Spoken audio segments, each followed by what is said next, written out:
Hi guys and welcome back to my channel FZ classes. तो guys आज है तारीख 5 मार्च और है सैटरडे। आज की तारीख से कुछ इंपॉर्टेंट करंट अफेयर की न्यूज़ को एनालाइज करेंगे। तो चलिए शुरू करते हैं। पहला आर्टिकल है यूनाइटेड नेशन एनवायरनमेंट असेंबली। जान लेते हैं इसके बारे में। ये बिजनेस स्टैंडर्ड में भी आया था। अभी क्या हुआ है guys, recently United national environment assembly की क्या है मीटिंग एंड हुई है, जिसके अंदर 14 रिजोल्यूशन को लाया गया है, जिससे हम क्या कर सकते हैं, अपने नेचर को सेव कर सकते हैं। न्यूज़ क्या है, 5th यूएन इन्वायरमेंट असेंबली जो कंडक्ट हुई थी, जिसके अंदर 14 रिजोल्यूशन आए हैं, जिसके अंदर क्या बात हुई है कि हम किस तरीके से स्ट्रेंथन कर सकें और एक्शन ले सकें, किस चीज़ को लेकर हम अपने नेचर को अचीव कर सकें और सस्टेनेबल डेवलपमेंट गोल्स को भी हम अचीव कर सकें और नेचर को सेव कर सकें। इसकी थीम क्या है, थीम जो भी बॉडी की होती है गाइस वो क्या होती हैं, इंपॉर्टेंट होती हैं। थीम क्या है इसकी, UNEA5 की strengthen action for nature to achieve the sustainable development goal. यानी कि हम क्या करें, हम स्ट्रेंथन करें अपने नेचर को और एक्शन लें हम किस चीज़ में, कि हम अचीव कर सकें अपने सस्टेनेबल डेवलपमेंट गोल्स जो हमने 17 ले रखे हैं, which was hosted by United Nation Environment Programme ने जो होस्ट की थी। देख लेते हैं आर्टिकल हमारा GS पेपर 3 में इकोनॉमिक्स से इम्पोर्टेंट है, इन्वायरमेंट से भी इम्पोर्टेंट है। अब बॉडी के बारे में जान लेते हैं। यूनाइटेड नेशन एनवायरनमेंट असेंबली क्या होती है, ये एक गवर्निंग बॉडी है ऑफ UN इन्वायरमेंट प्रोग्राम की। ये एक world highest level decision making body है इन्वायरमेंट के ऊपर। असेंबली जो हुई थी वो 193 UN मेंबर स्टेट्स के बीच में मेडअप हुई थी एंड कन्वीन्स एवरी 2 ईयर्स में होती है, जिसके अंदर हम ग्लोबल इन्वायरमेंटल गवर्नेंस को देखते हैं। ये क्या क्रिएटेड हुई थी जून 2012 में, किसके अंदर, United nation conference on sustainable development, इसको हम Rio+20 भी बोलते हैं। इसकी फाइंडिंग्स क्या हुई हैं, यानी कि अभी जो रिपोर्ट आई है, इसका रिजोल्यूशन जो एंड्स हुए हैं देख लेते हैं। इसके बीच में रिजोल्यूशन क्या क्या आए हैं, इसकी फाइंडिंग्स क्या हैं। सबसे पहला रिजोल्यूशन है कि हम क्या कर सकें, प्लास्टिक पोल्यूशन को एंड कर सकें। The world's minister for the environment agreed to establish in, क्या करेंगे, वर्ल्ड्स के मिनिस्टर्स एक इंटर गवर्नमेंटल नेगोशिएशन कमेटी को एस्टेब्लिश करेंगे, जिसके अंदर हम पॉलिसी ऐसी लाएं जिसके अंदर हम प्लास्टिक पोल्यूशन को बिल्कुल एंड कर सकें ग्लोबली। तो सबसे पहली फाइंडिंग तो इसकी है। दूसरी क्या है, INSC will begin it's work in 2022 में इसका काम शुरू होगा, जो ये कमेटी बनाई गई है with the ambition of complete करेगी ये draft global legally binding agreement by the end of 2024 तक इसका काम भी पूरा हो जाएगा, जिसमें प्लास्टिक पोल्यूशन के लिए पॉलिसी बनाएगी। The development is consider the most important environmental deal. ये क्या है, सबसे बड़ा डेवलपमेंट है। पेरिस एग्रीमेंट 2015 के बाद ये सबसे बड़ी डील होगी, यानी कि सबसे बड़ी पॉलिसी बनेगी इन्वायरमेंट को लेकर। अब देख लेते हैं इसने सबसे पहले क्या कहा कि हम क्या करें, सिंगल यूज़ करें। किस चीज़ का, हम रीयूज़ करें प्लास्टिक का। अब प्लास्टिक का रीयूज़ क्यों करें, क्योंकि प्लास्टिक के बहुत सारे क्या हैं डिसएडवांटेज हैं, जो कि क्योंकि ये डिकम्पोज नहीं होती, क्या ये एनवायरनमेंट में डिकम्पोज नहीं होती, ऐसी पोल्यूशन फैलाती रहती है। पहला तो इसका रीज़न है कि हम इसको क्यों रीयूज़ करें, इसके 9 रीज़न है। सबसे पहला है फॉसल फ्यूल से बनती है। दूसरा, इसके अंदर कार्बन के फुटप्रिंट बहुत ज़्यादा होते हैं। तीसरा, ये 100 ऑफ ईयर तक क्या होती है, डिकम्पोज नहीं होती। चौथा, ये टीनी % में रिसाइकल्ड होती है सिर्फ। पाँचवा, टॉक्सिन्स एंड फूड ड्रिंक्स में आ जाती है। छठा, हार्मोन्स एंड डिसरप्शंस और कैंसर वगैरह ही कर सकती है। सातवां, पोल्यूटेंट्स आर ओशियंस को हमारे को क्या कर सकती है, पोल्यूटेंट्स बना सकती है। आठवां, kills marine animals and birds. और नौवां, हमारे फिर क्या हो गया, हमारे फूड चेन में आ जाएगी, जिससे हमारी रेस्पिरेटरी सिस्टम्स क्या हो जाएगा, डैमेज हो जाएगा। अब देख लेते हैं लाइफ साइकिल क्या होती है प्लास्टिक की। जो आपका प्लास्टिक बैग होता है वो 20 ईयर्स तक जीता है। जो कॉफ़ी कप होता है वो 30 ईयर्स तक रहता है। प्लास्टिक स्ट्रॉ जिससे हम ड्रिंक वगैरह करते हैं वो 200 ईयर्स तक रहता है। और 6 पैक प्लास्टिक रिंग्स जो होती है हमारी 400 ईयर्स तक रहती हैं। और हमारा प्लास्टिक वाटर बोतल जो होती है 450 ईयर्स तक रहती हैं। कॉफ़ी का जो पॉड होता है 500 ईयर्स तक रहता है। जो प्लास्टिक के कप होते हैं वो 450 ईयर्स तक रहते हैं। और जो डिस्पोजल डाइपर्स होते हैं वो 500 ईयर्स तक रहते हैं। और जो प्लास्टिक का टूथब्रश होता है हमारा वो 500 ईयर्स तक रहता है। ये कितने नुकसान है प्लास्टिक के, जैसे ये सब मैंने बता दिया। इसके इम्पैक्ट क्या होंगे, अब इम्पैक्ट देख लेते हैं इसके। Plastic production and pollutions on the triple planetary crisis of climate change. इससे क्या होगा, बहुत ज़्यादा बढ़ेगा। इससे क्या होगा, हमारा नेचर लॉस होगा और पॉल्यूशन क्या होगा, एक हद तक बढ़ जाएगा।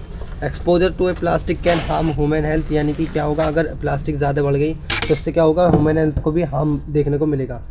इफेक्टिव होगी हमारी fertility, hormonal metabolic and neurological activity. And open होगा हमारा क्या, burning of plastic contribution to our air pollution, यानी कि अगर हम प्लास्टिक को जलाएंगे तो उससे क्या होगा, बहुत ज़्यादा एयर पोल्यूशन इंक्रीज होगा। More than 800 marine and coastal species are affected होंगे इस पोल्यूशन से। उनके अंदर किसके थ्रू होंगे वो infected, injections, entanglement and the other dangers. ये डाटा आप लिख कर रखते हैं। Some 11 million tons of plastic waste हम फ्लो करते हैं एनुअली ओशंस में, और ये 2040 तक क्या हो जाएगा, ट्रिपल देखने को मिलेगा। Resolution on management of chemicals and waste पर भी एक रिजोल्यूशन लाया गया है कि किस तरीके से हम अपने केमिकल्स को और वेस्ट को क्या कर सकें, कम कर सकें। इसके लिए भी क्या होगी, एक पॉलिसी पैनल बनाया जाएगा कि हम अपने केमिकल्स और वेस्ट को क्या कर सकें, पॉल्यूशन से प्रिवेंट कर सकें।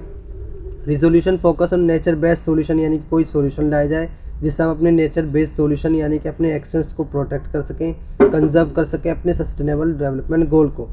रिजोल्यूशन ऑन एनिमल वेलफेयर पर भी एक रिजोल्यूशन लाया गया है। इसमें मेंबर स्टेट को कहा गया है कि हम प्रोटेक्ट करें अपने एनिमल्स को और उनके हैबिटेट को, और ये मीटिंग किस लिए रखी गई थी, उनके वेलफेयर के रिक्वायरमेंट के लिए।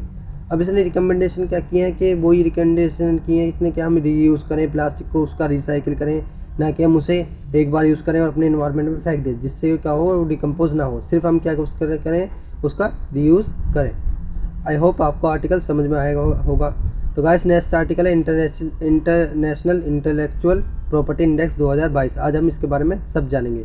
ये भी बिजनेस स्टैंडर्ड में आया था। India's overall ranking on international intellectual में क्या हुई है, प्रोटेक्शन में इंप्रूव हुई है, जो किसने कहा है, यूएससीसी की रिपोर्ट ने बताया है। देख लेते हैं न्यूज़ क्या है, क्योंकि इंडिया की क्या हुई है, इंटेलेक्चुअल प्रॉपर्टी में 38.4% से 38.6% से 38.4%, यानी कि थोड़ी सी पोजीशन इंक्रीज देखने को मिली है। और इंडिया की रैंक कितनी आई है इसमें, इंडिया की रैंक 43 आई है 55 कंट्रीज़ में on the international intellectual property index में 2022 में, जिसमें इंडेक्स में सबसे ज़्यादा टॉप किसने किया है, यूएस ने 95.4% से टॉप किया है। अब देख लेते हैं इंटेलेक्चुअल प्रॉपर्टी रिपोर्ट क्या होती है।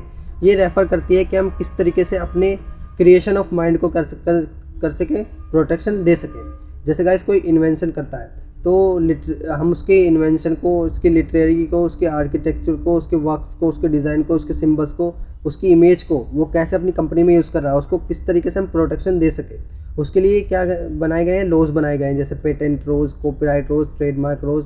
मैं आपको समझाऊँ, जैसे अगर कोई इन्वेंशन करता है तो वो अपनी चीज़ पर क्या लगा लेता है, कॉपीराइट का ले सकता है, कॉपीराइट ले सकता है, जिससे कोई अदर बंदा उस पर क्या हो, वीडियोस या कुछ भी जो भी जिस चीज़ पे भी वो फील्ड में काम कर सका है उसमें क्या करे, वो काम ना कर सके। यानी कि सिंगल पर्सन पे जिसने उसको बनाया है, इन्वेंट किया है, वो इस पर क्या करे, काम करे। तो कॉपीराइट भी ले सकता है उस पर, कि कोई और बंदा उस पर अगर कोई काम करेगा तो उस पर क्या कर सकेगा, वो केस भी कर सकता है। इंटेलेक्चुअल प्रॉपर्टी राइट क्या होते हैं, ये रिलीज़ हुई थी यूएस में chamber of and commerce global innovations policy centre GIPC के थ्रू। देख लेते हैं, इंडेक्स स्टार्ट हुआ था 2012 में, और फर्स्ट इसका इंडेक्स कब आया था, इकोनॉमिक्स के लिए आया था। यानी कि इसमें क्या थी, पहले बहुत कम कंट्रीज थी, लेकिन अब बहुत सारी हैं। इंटेलेक्चुअल प्रॉपर्टी इवोल्यूशन क्या होते हैं, यानी कि it ranks countries based on 50 Unix indicators, यानी कि पैरामीटर्स पे काम करता है, जिसमें आते हैं patent, copyright, trademark, design rights, trade secrets, commercialization of IP assets, enforcement system efficiencies and नोवा क्या आता है, membership and ratifications of international treaties. यानी कि इस पर क्या कर सकते हैं, ये इस पर प्रोटेक्शन देगी लोगों को। देख लेते हैं इसकी इंपॉर्टेंस क्या है। इसकी इंपॉर्टेंस वही है कि हम सपोर्ट करेंगे क्रिएटिविटी को, इन्वेंशंस को। हमारी कंट्रीज़ में क्या होंगी, इससे क्रिएटिविटी बढ़ेगी, GDP ग्रोथ होगी, इनोवेशन बढ़ेंगे, इकोनॉमिक ग्रोथ होगी, मोर रिबूस्ट, और IP पॉलिसी हमारी क्या होंगी, बहुत ज़्यादा बढ़ने को देखने को मिलेंगे। तो नेक्स्ट आर्टिकल है एक्सरसाइज धर्मा गार्जियन 2022। ये एक्सरसाइज अभ्यास वाली एक्सरसाइज है। देख लेते हैं, इंडियन एक्सप्रेस में भी आया था। इंडिया जापान के बीच में क्या हुई है, अभी जॉइंट मिलिट्री ड्रिल्स एक्सरसाइज शुरू हो गई है बेलगावी में, जो एक डिस्प्यूटेड एरिया है महाराष्ट्र और कर्नाटक के बीच में। संडे में ये शुरू हो गई है जॉइंट मिलिट्री एक्सरसाइज जो धर्मा गार्जियन 2022 है, वो इंडिया और जापान के बीच में क्या हो गई है, उसकी ट्रेनिंग शुरू हो गई है बेलगावी में, जो कर्नाटक में हुई है। 27 फरवरी से 10 मार्च तक ये 2022 तक चलेगी। अब मैं आपको बेलगावी का डिस्प्यूट बता दूं कि ये क्या था, ये महाराष्ट्र और कर्नाटक आपको देखने को मिलेगा। इसके बीच में आपको बॉर्डर में बेलगावी देखने को मिलेगा।